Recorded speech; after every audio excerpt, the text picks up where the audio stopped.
Agora que eu sou candidato, tudo mudou. Só que nada ao mesmo tempo, né, essa é a grande verdade. Queridos, final de ano chegou, decoração de Natal, tudo sua casa já tá com luzinha já também? A minha esposa fez questão, aproveitou o ensejo da visita da minha mãe algumas semanas atrás, agora tem uns pisca-pisca pendurado e dentro de casa também tem uns negócios brilhando. E aí chega no final de ano, a gente quer decorar a casa pra ficar bonitinho, a gente já decoramos aqui também, parabéns para as meninas.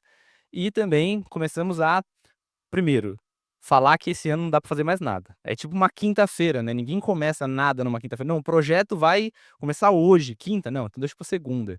Esse ano nada mais acontece, essa é a realidade pra gente.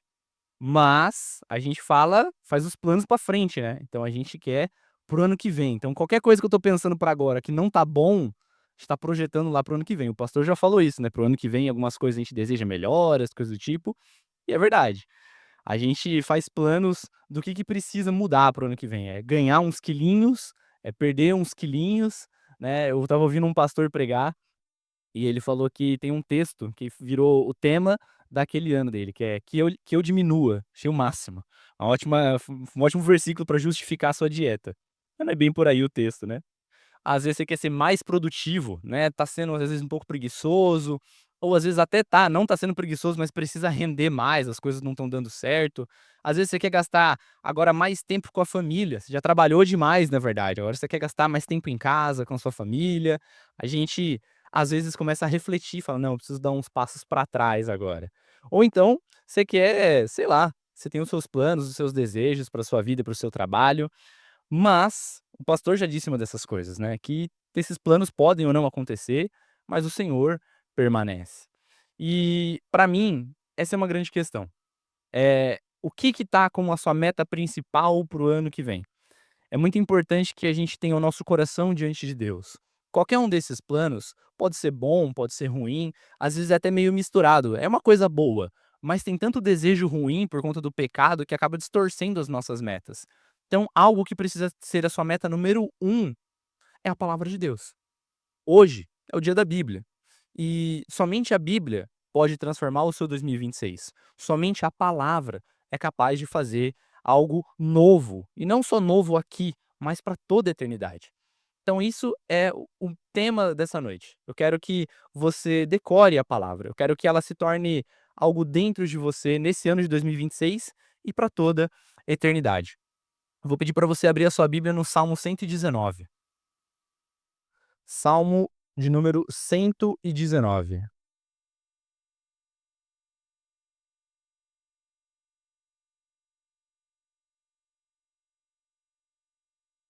O Salmo 119 é um pouco mais longo que os demais. Ele tem 176 versículos. Alguns rostinhos preocupados, porque sabem que eu sou meio ruim de cabeça, e eu posso falar: "Pastor, dá permissão de ler aqui o texto todo", mas não dessa vez. Mas a título de curiosidade, eu li o salmo inteiro essa semana, fui grifando alguns textos aqui, 12 minutos e 45 segundos. Esse foi o tempo que eu levei para ler o salmo inteiro. Eu acho que ia tomar muito tempo, o pastor falou que a pregação lá em cima vai ser 20 minutos, então ia sobrar um pouco tempo para eu adicionar algo, na verdade é bem pouco, na verdade. Eu quero ler a partir do texto do versículo 97 com vocês. Verso 97. Mas eu queria que vocês entendessem primeiro que esse texto do Salmo 119, ele é um texto inteiro falando sobre a Bíblia, sobre a palavra de Deus. Todos os 176 versículos são isso. E ele não é só grande, como ele é um dos mais poéticos de todos os salmos, todos são poesia, são músicas, são canções, mas esse é o mais. Eu vou explicar algumas coisas para vocês sobre esse salmo. Ele tem 176 versículos, e vocês sabem o que que é esqueci até o nome aqui, acróstico. Já ouviram falar em acróstico? Sabe, às vezes o nome da pessoa, você quer fazer uma homenagem pra pessoa, pra sua mãe, por exemplo, Maria. Aí você fala: mulher amada, risonha, uma palavra para cada nome da letra dela, para cada letra você vai colocando um adjetivo, alguma coisa sobre ela. Então, mulher amada, risonha, inteligente, amiga, alguma coisinha assim para trazer uma homenagem. Criança faz isso muito para mãe, para os pais, muito comum. E esse texto é um acróstico, só que ele não é uma letra para cada palavra, ele é mais o seguinte: eles pegaram todas as letras do alfabeto hebraico, que são 22, Eles colocaram, vamos imaginar que fosse com a letra A. Versículo 1 começa com a letra A, versículo 2 com a letra A, até o versículo 8, tudo começando com a letra A. Aí depois o 9 vai tudo começando com a letra B, tá-tá-tá. Então são 22 letras, com 8 versículos para cada letra, dando então 176 versículos, de uma forma poética e didática para ensinar as pessoas sobre a grande importância da palavra de Deus. E aí, além de tudo isso, eles fizeram questão de, em cada um dessas estrofes de 8 versículos, repetem-se sempre 8 palavras: lei, palavra, testemunho, estatuto, juízo, preceito, mandamento e caminho. Tudo aquilo que a palavra de Deus é. Então, se você for tiver essa paciência, eu gostaria de até te desafiar, pegar aqui depois e vou grifar todas as palavras que tá aqui: lei, palavra, testemunho, estatuto, juízo, preceito, mandamento e caminho. Lê os 176 versículos procurando, quase um jogo dos 7 erros, mas é o jogo dos 8 acertos, na verdade. Então depois, quando você tiver um tempo, alguns minutos no seu dia, tire para fazer essa meditação na palavra de Deus. E essa é uma canção, como todos os salmos, mas toda essa tática que eu tô explicando, esse acróstico, toda essa poesia, ela foi feita de uma forma especial por um motivo. Era para que as pessoas guardassem esse capítulo todo, para que elas, decorassem, soubessem de cor. E talvez se assuste um pouco, 176 versículos de cor. O Salmo 23 eu sei, o versículo 1. Alguns sabem o capítulo todo, alguns, não são todos também. Mas o Salmo 119, esse aí são poucos. Mas para um judeu daquela época era algo comum, porque era como se fosse uma música. Assim como a gente usa na escola dominical os livros da Bíblia para decorar a musiquinha, é o mesmo sistema. Eles tinham uma canção com vários recursos didáticos para ajudar eles a decorarem a importância da palavra de Deus. Então, todos esses recursos são para mostrar isso, como a Bíblia é importante. O tamanho, a poesia, a importância, tudo isso é para demonstrar. E eu quero ler com vocês, então, o versículo 97 ao 104, diz assim: Quanto amo a tua lei, é a minha meditação todo o dia. Os teus mandamentos me fazem mais sábios que os meus inimigos, porque aqueles que os tenho sempre comigo. Compreendo mais do que todos os meus mestres, porque medito nos teus testemunhos. Sou mais prudente que os idosos, porque guardo os teus preceitos. De todo mau caminho desvio os pés, para observar a tua palavra. Não me aparto dos teus juízos, pois tu me ensinas. Quão doces são as tuas palavras ao meu paladar, mais que o mel à minha boca. Por meio dos teus preceitos consigo entendimento. Por isso detesto todo caminho de falsidade. Esses 8 versículos falam sobre você decorar a palavra de Deus. Como todo esse capítulo fala sobre você decorar a palavra. E a palavra decorar tem 2 sentidos na nossa língua, né, que é decorar de enfeitar e decorar de saber de cor. E aí, são 2 raízes diferentes, eu às vezes fico pirando nessas coisas. Qual que é o significado, de onde vem essa palavra? É do grego, do latim? Eu vou caçar. A palavra decorar, de enfeitar, vem de um lado, do latim, mas a palavra decorar, de guardar com você, vem com essa ideia de decor. Eu sei de cor. Eu sei do cor, do coração. Então você sabe decorado, você sabe de coração. Então, eu chamar essa meditação de hoje de decore a palavra, tem todo o sentido de você não só ouvir ou decorar o Salmo 23, versículo 1, ou o salmo inteiro do Salmo 119, como quem recita qualquer palavra, como quem sabe a tabela periódica ou a tabuada. Não, não, não, não, não. Eu não quero que você guarde informações soltas. Eu quero que você guarde no seu coração. Eu quero que você decore porque isso é importante para você. E esse texto começa falando algo muito importante. Logo no começo ele fala: "Como eu amo a tua lei, medito nela o dia inteiro". A minha versão está um pouco diferente, né, ali está dizendo sobre o dia todo, no versículo 97, mas tem uma diferença aí. Não é todo dia, mas é todo o dia. Na minha versão fica mais fácil, fica o dia inteiro. E às vezes a gente tem o costume de falar: "Não, eu leio a Bíblia todo dia, comprei lá a meditação diária, o presente diário que o pastor trouxe ali pra gente", e isso é muito importante, é muito bom. Mas mais do que o pastor tem falado para você ler a Bíblia todo dia, eu quero acrescentar um pouco mais. Assim como o Salmo 119 diz para que você leia a Bíblia e medite na palavra o dia inteiro. Eu quero que você decore, e para que você decore, você precisa ficar pensando sempre nessas coisas, sempre voltando àquele mesmo assunto. E talvez esse livro, né, do presente diário, possa te ajudar. Mas para que você passe o dia inteiro pensando nisso, pode ser no começo do seu dia que você faz sua meditação, quando chega no trabalho, na escola ou antes de sair de casa, no meio do seu dia, numa pausa, no final do dia, não importa. Mas eu quero que você passe 24 horas do seu dia pensando sobre aquele assunto que você leu. Então você precisa primeiro parar em um momento do seu dia para ler as escrituras. E aquilo que você leu, seja um versículo, sejam 800, mas que você guarde. E fique ruminando aquilo, como aquela vaca que pega o capim e fica, e fica, e fica ali o dia inteiro pensando naquilo. Ou então quando você tem uma sobremesa em casa e que você guardou, deixou um pedaço especial lá no fundinho, assim, nossa, só quero chegar em casa e comer aquela última fatia de pudim gelado. E nada no seu dia ocupa mais a sua cabeça do que aquela fatia de pudim gelado. Eu quero que mais do que a fatia de pudim gelado lá no fundo da sua geladeira, seja a palavra do Senhor. Porque você encontrou algo muito mais precioso do que um pudim gelado.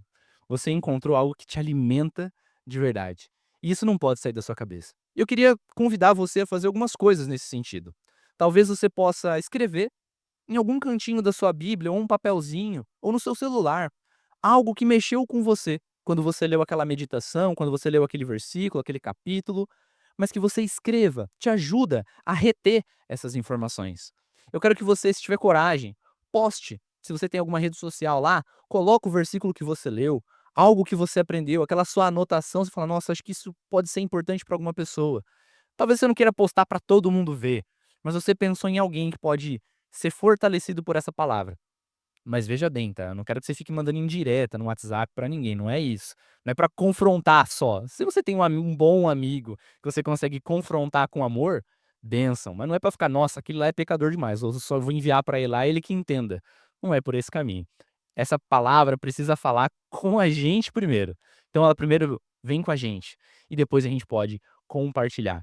E eu quero que você que é pai, que é mãe, que você faça como diz ali o texto de Deuteronômio, que você ensine essa palavra ao sentar, ao levantar, ao levar para a escola de carro, ao voltar, ao levar essa criança na escola, a levar no mercado, não importa. Quando a Bíblia fala para você meditar essa palavra, também é algo natural para os pais. Se eles estão com a criança, estão meditando naquela palavra o dia inteiro, é óbvio que ele vai falar.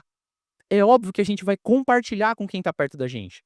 Então você pode fazer isso com seus filhos, você pode fazer isso com seus netos, com seus sobrinhos, com seus amigos no seu trabalho.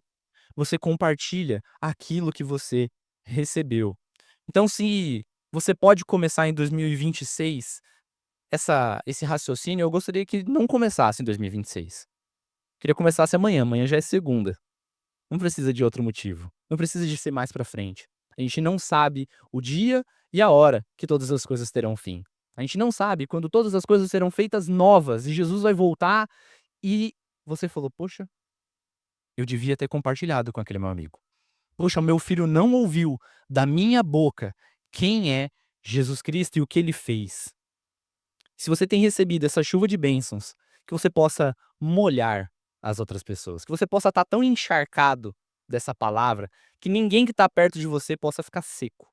Que você esteja tão imerso em tudo isso, que ninguém que esteja perto de você consiga passar desapercebido e falar: "Nossa, tá diferente. Ali tem algo que eu posso receber".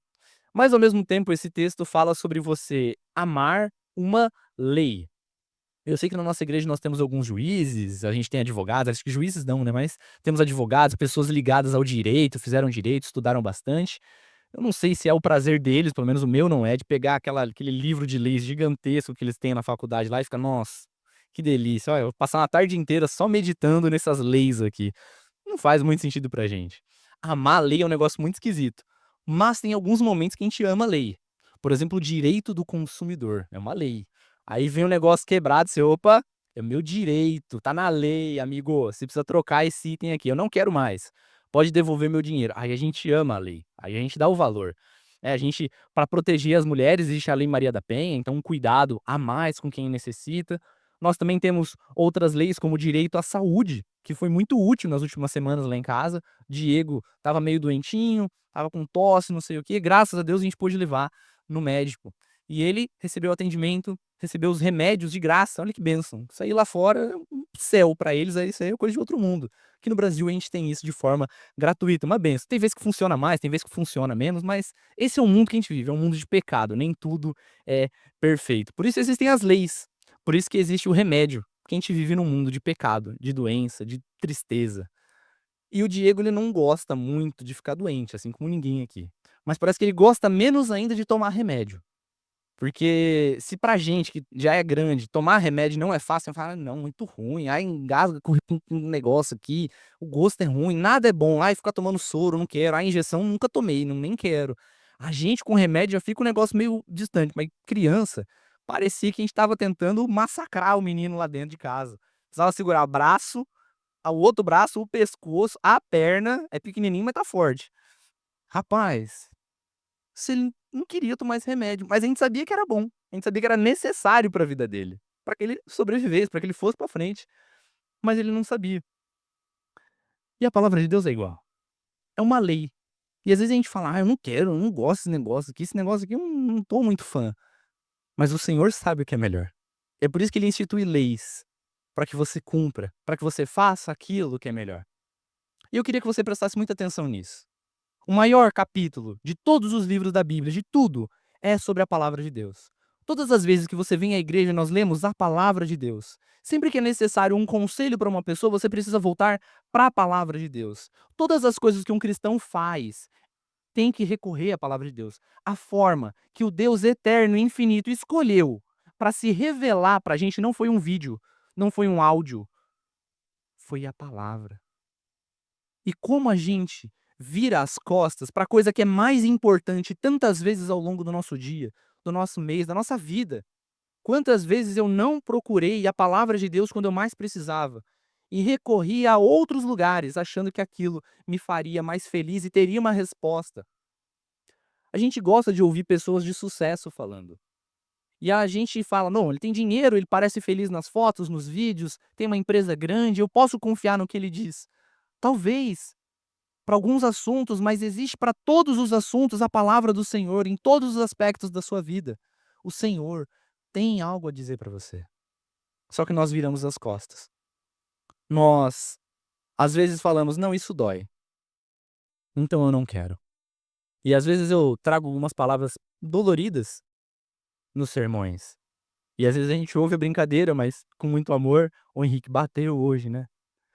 Mas a palavra do Senhor, ela nos corrige, ela às vezes pode ser um pouco dura. Mas ele sabe o que é melhor. Ele sabe que precisamos ser endireitados. E tem uma frase de um pregador muito boa, pregador chamado Emílio Garófalo. Ele diz assim: "Quando Deus nos faz sangrar, não é um ataque, é um resgate. Quando Deus nos machuca, ele não está querendo nos fazer mal, ele está querendo te resgatar". Inclusive esse é o título do sermão dele, vale muito a pena você pesquisar depois. Quando Deus nos faz sangrar, não é um ataque, é um resgate. E ele está nos resgatando do nosso próprio mal, dos nossos próprios pecados, desse mundo que nos está nos fazendo mal. Quando eu dou remédio para o Diego, não é porque eu não gosto de você, é porque eu te amo. E a palavra, ela é essa espada. Ela é a palavra de Deus e nos fere. Mas eu queria que você talvez orasse, sabendo que ela é espada afiada, como nós dizemos por aí, só que o nosso maior inimigo está dentro de nós. E se você tem uma espada, você vai se ferir com ela. Você vai ser ferido por essa palavra. Então as nossas orações talvez deveriam correr mais para o lado de: "Senhor, pode me cortar". E quando essa espada sangrar e cortar, o Senhor, eu peço, sara essas feridas, como o Senhor sempre faz. Transforma o que era um caminho torto em um caminho reto. Transforma o que era um prazer vazio em uma alegria verdadeira. Transforma através da tua palavra. Mas talvez a gente cite muito sobre como a palavra de Deus é afiada, é uma espada e ela nos corta e ela é dolorida, Mas o texto também nos diz, lá no versículo, 103, como são doces para o meu paladar as tuas palavras, mais que o mel para minha boca. Às vezes a gente fala muito desse aspecto da palavra ser espada que corta e é dura, mas ela é doce, ela é boa. Eu falei de pudim aqui, do geladinho, docinho no fundo da geladeira, tem gente que tá salivando já. Já tá com a boca cheia d'água já, só de pensar num docinho. Isso deveria ser algo próximo do que a gente tem pela palavra de Deus. Adão e Eva tinham um prazer de pegar o mel literalmente direto da fonte. Eles ouviam a voz de Deus todos os dias no jardim. Eles tinham o prazer de, no cair da tarde, estar com o Senhor. E enquanto caminhavam com ele, ao longo do jardim, eles ouviam a palavra de Deus. Mas teve um dia que essa palavra ficou amarga. Eles tiveram medo e fugiram. Por quê? Por que que uma palavra tão doce pode se tornar amarga? Por conta do pecado. Aquele pecado fez com que eles fugissem da presença do Senhor. Quando eles pecaram, eles não tinham mais coragem de chegar diante de Deus, eles tinham agora medo. A alegria se tornou em choro, o que era doce se tornou amargo.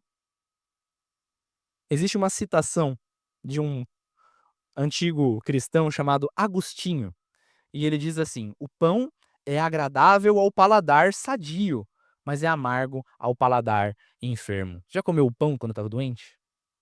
Não tem o mesmo gosto. Eu lembro de comer o estrogonofe da minha mãe, um dos pratos mais queridos lá de casa. Casa da minha mãe, estrogonofe tá no top 3 ali. Mas quando tá doente, nem o estrogonofe cai bem. Nada tem gosto direito, nada, a gente perde a fome, às vezes perde o apetite. Mas era tão gostoso, o que que aconteceu? A gente tá doente. Se a palavra de Deus não é doce ao seu paladar, se você não recorre mais a ela, como um dia você recorreu, se você não consegue enxergar que Deus falou pra você é bom, mas você fala: "Eu não sei, eu acho que não", talvez o nosso paladar esteja estragado. Talvez estejamos doentes, precisando ser curados. E é essa própria palavra que tem um gosto amargo, às vezes, que é capaz de curar. É o remédio que tem um gosto ruim que é capaz de transformar o nosso paladar. Então faça esse teste. Se a palavra de Deus tem perdido a doçura, talvez você tenha que lidar com alguns pecados. Talvez pecados que você já sabe. Você sabe que você precisa abandonar certas coisas. Você sabe que a sua vida está caminhando para um lado que você já sabe que não é bom e você precisa abandonar, para que a palavra de Deus volte a ser doce. Talvez você ainda não saiba muito bem. Talvez você não tenha certeza. E aí cabe uma oração de um salmista, que diz: "Senhor, vê se há em mim algum caminho mau e me endireita os caminhos para andar contigo". Talvez você não saiba ainda os seus pecados, mas peça ao Senhor que você seja transformado por essa palavra. Faça dessa palavra o seu alimento. As pessoas às vezes já sabem que precisam mudar de vida. Fala: "Henrique, eu quero ter uma vida mais com Deus, quero buscar santidade, quero ser assim, tá agarrado com a igreja ali, sabe, caminhar bem". Mas a palavra de Deus ele não quer. Ele quer tentar um outro caminho, talvez uma mega sena da virada só pra santidade, não sei. Se fizer uma fezinha, inclusive fezinha não é um termo bom, né, já tivemos um sermão sobre o que é fé, vale a pena recorrer depois. Mas a palavra de Deus é a única que é lâmpada, é a única que é pão, é a única que é mel e pode sustentar o faminto, o doente, pode trazer saúde para aqueles que andam mal. E mais, ela traz vida aos sepulcros. Ela é quem capaz de transformar ossos em soldados, é capaz de transformar pessoas pecadoras que caminhavam completamente distante do Senhor, em filhos do rei. Em pessoas que agora caminham numa vida que fala: "Nossa, é a mesma pessoa?". Não parece. Você, nossa, quem diria? E o Senhor diria. O Senhor sempre disse. O Senhor sempre disse que é capaz de transformar vidas. De uma forma muito prática, eu gostaria que você saísse daqui ou começasse a sua semana com um plano claro do que você vai fazer para se alimentar dessas escrituras. Talvez você tenha planejado muito bem o cardápio da semana. Talvez você não tenha planejado o seu cardápio, vai no jeito ali mais livre, né, no freestyle. O que que vai ter hoje? Não sei, daqui a pouco eu vou saber. Mas você sabe que vai almoçar. Se você não sabe que vai almoçar, você sabe que vai tomar um café da tarde ou uma janta, mas ao longo do seu dia você sabe que vai comer. E come muito melhor quem se planeja, todo mundo sabe.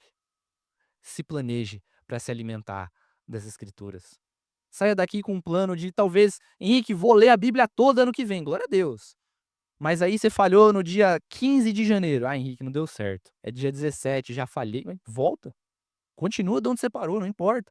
Se levar 6 anos para você ler a Bíblia, glória a Deus.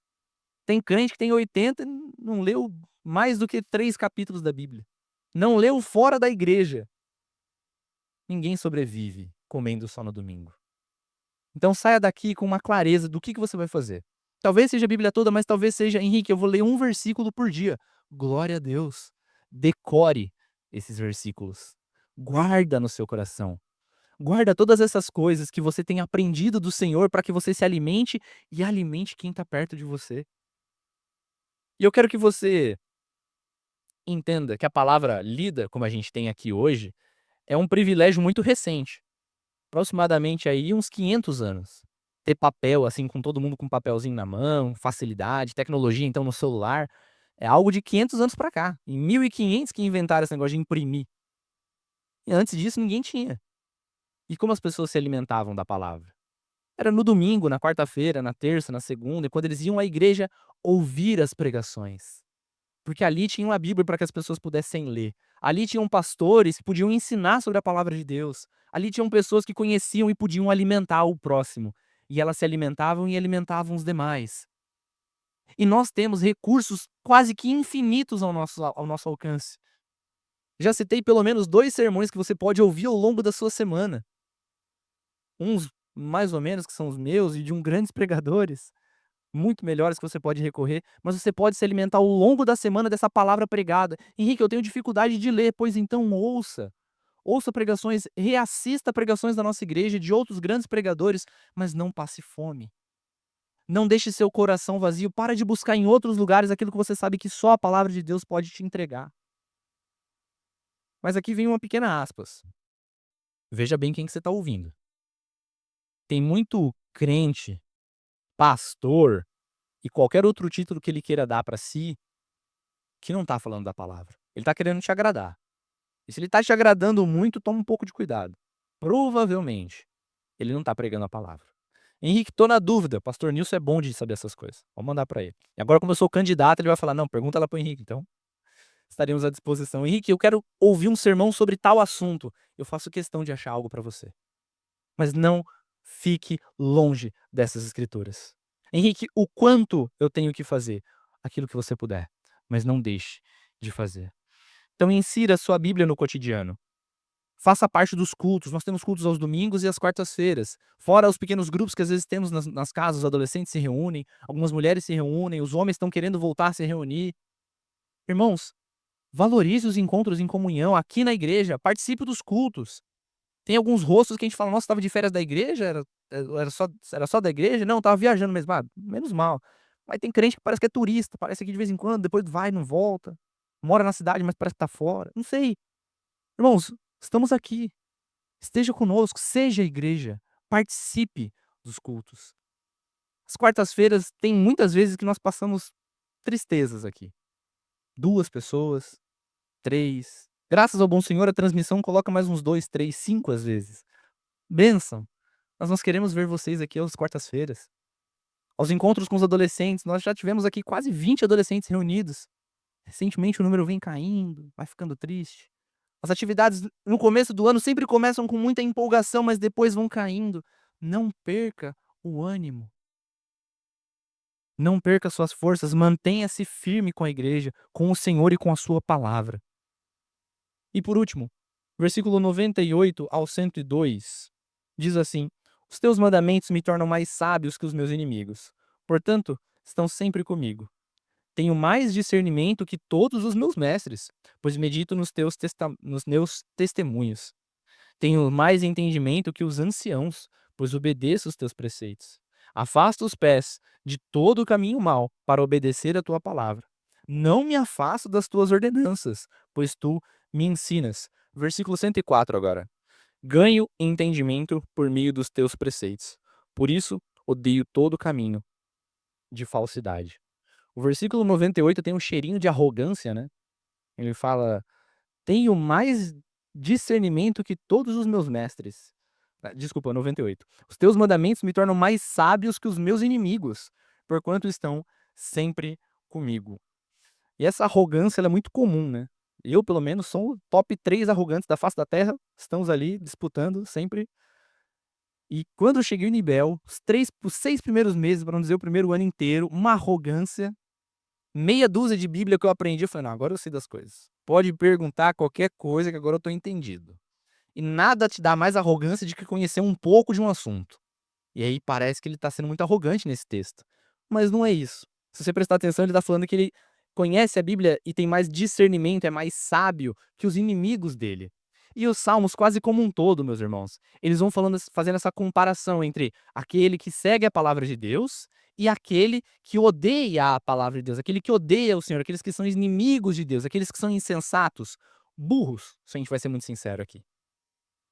E ele tá colocando dessa forma: aqueles que odeiam a palavra do Senhor, esses não sabem nada. E é por isso que eu tenho conhecimento, porque eu conheço as coisas como elas são de verdade. Eu não tô mais cego pelo pecado, eu enxergo a verdade. Eu sei o que que eu tenho que dar valor e o que que eu posso deixar um pouco de lado. Eu sei o valor do dinheiro, ele é importante, mas ele não é a coisa mais importante da minha vida. Eu sei que a família é algo precioso e eu devo prezar por isso, mas ela ainda assim não é a coisa mais importante da minha vida.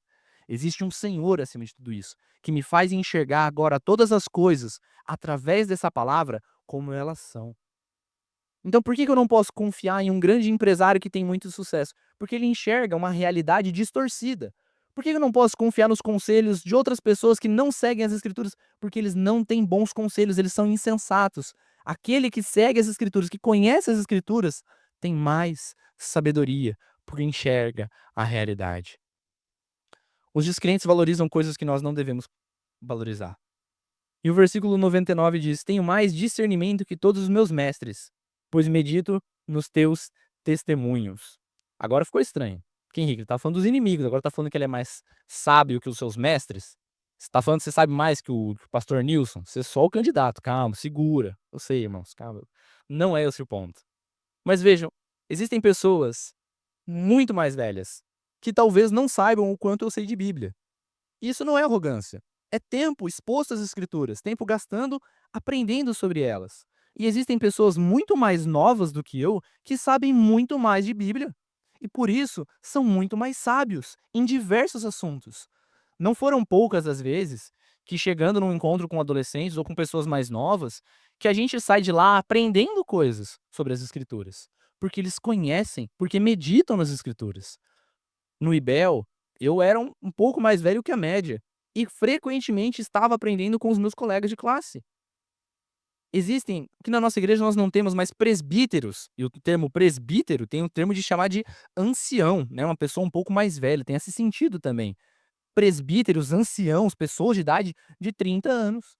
Conheço vários, em várias cidades de 30, 20 e poucos, novos. Você fala: "Nossa, mas como é que ele pode ser um presbítero já?"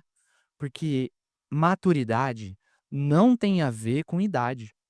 Existem pessoas imaturas com a idade muito avançada e pessoas extremamente maduras na fé muito novas. Tudo isso vai de encontro a o quanto tempo você tem dedicado às escrituras.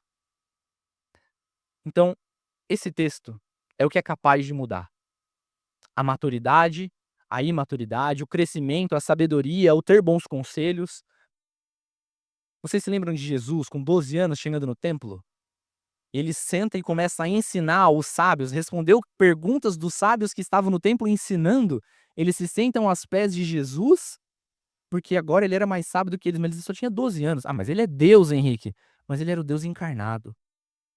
E nós somos chamados a ser imitadores dele, daquele que é o Verbo encarnado, que sabe, que conhece, que tem palavras de vida. Por que que nós viveríamos diferente? Sem saber dar respostas. A Bíblia diz que você deve estar preparado para dar razão da sua fé. Quantas vezes nós não temos vergonha de compartilhar um versículo, de fazer uma oração por alguém, de trazer uma palavra que Deus tem dado pra gente? Nós precisamos dessa prudência, dessa sabedoria que o Senhor tem nos dado. E o versículo 100 diz: tenho mais prudência, isso, sou mais prudente que os idosos, porque guardo os teus preceitos. Eu não sei os irmãos, mas A impulsividade é algo que me toma. Black Friday, Jesus amado. 50% de desconto, Jesus. Tem um termo incrível lá em casa, que é preço de oportunidade. Esse aí é terrível. A Raíssa apareceu com um Marinex desse tamanho assim lá em casa esses dias. Falei, meu bem, você comprou isso aqui? Ela, comprei. Por quê? Preço de oportunidade. Eu tava com bom preço mesmo, a gente não tinha em casa. Glória a Deus, não foi tão impulsivo assim. Mas às vezes a gente pode ser para os gastos, pode ser para as palavras, para os olhares, as viradas de olho sobre algumas questões que nos causam aflições. Nós temos uma resposta na ponta da língua para ferir quem falou algo que você não gostou. Nós somos impulsivos, nós não somos prudentes. Ao mesmo tempo, vai de encontro com o versículo 101 que diz: afasta os pés de todo caminho mau para obedecer a palavra. Eu não sei pensar 2 vezes e tropeço. Às vezes eu tropeço na minha língua grande. Isso acontece bastante. É onde os meus pés tropeçam. O livro de Tiago inteiro é sobre os perigos da língua. Inteiro não, mas boa parte de alguns capítulos falando sobre os perigos da língua. E como a gente é capaz de ferir e magoar pessoas com a nossa língua. A nossa impulsividade é capaz de criar coisas absurdas. Pessoas se suicidam em um ato imprudente. Impulso. Realizam absurdos. Eu queria que a gente pudesse pensar mais. Eu sei que todo pai pensa para os seus filhos: "Ai, Deus queira que ele siga os caminhos do Senhor, que seja sábio, que tenha prudência". Nem eu que sou mais bobo falo: "Não, quero que o Henrique, que o Diego seja doido aí na vida, faz o que quiser, se joga no mundão". Não, a gente quer prudência, a gente quer sabedoria, quer que ele seja um conhecedor da palavra. E é baseado nessas escrituras que ele precisa ser educado. A gente tá ensinando essas coisas. A gente está entregando livros para que esses adolescentes, crianças, jovens possam ler a Bíblia, mas também ler bons livros, ou todo o tempo que ele tem é gasto à toa. Ou não, Henrique, ele estuda muito. Glória a Deus. Mas tem gente graduada, pós-graduada, com doutorado, trabalhando lá fora, ganhando milhões, mas continua sendo insensato. Continua caminhando a passos largos do inferno. Porque tem muito dinheiro? Não, porque não conhece a palavra. Então eu sei que você gasta e incomoda o seu filho para que ele estude. Eu sei que você se incomodou muito tempo da sua vida para que estudasse, para que fosse alguém na vida. É o nosso desejo. Essa frase é muito boa. Eu quero que ele seja alguém na vida. Bênção.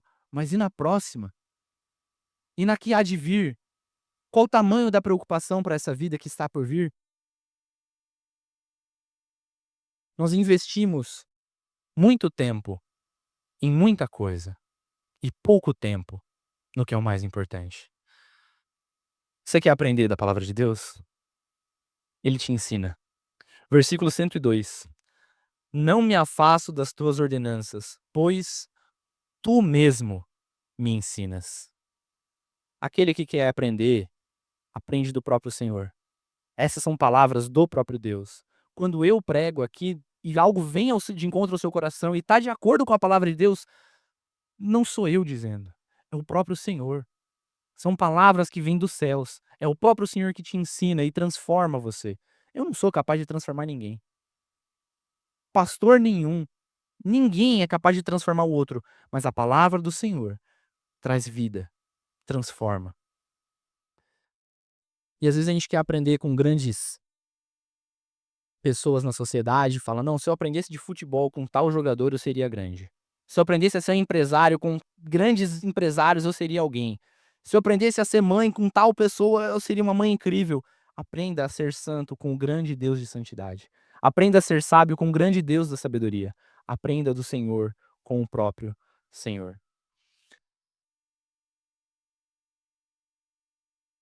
E eu queria que vocês entendessem que essa palavra se fez carne. Que você deve decorar essa palavra.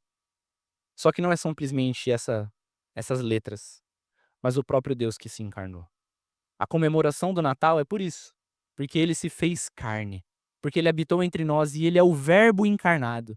Tudo aquilo que nós podíamos aprender com alguém, Jesus ensina em carne e osso. E todo o Novo Testamento é ensinando sobre como ele viveu e depois aquilo que ele ensinou para os seus apóstolos e aquilo que eles deixam para nós. Aprendendo do Senhor com o próprio Senhor, e ele viveu em santidade. Ele morreu pelos nossos pecados. Por quê? Porque nós pecamos, nós andamos longe dele.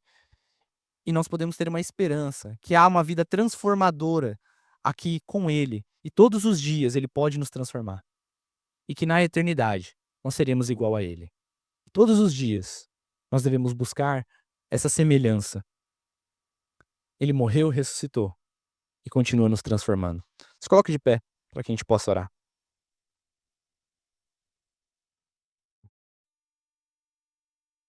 Senhor Deus, nós louvamos o teu nome, Pai, porque o Senhor é o Verbo encarnado. O Senhor é a palavra de verdade, o Senhor é tudo aquilo que é bom. A tua palavra está firmada no céu, ela não muda, ela é verdadeira e nada pode mudá-la. Nós reconhecemos que às vezes ela não é tão doce pra gente.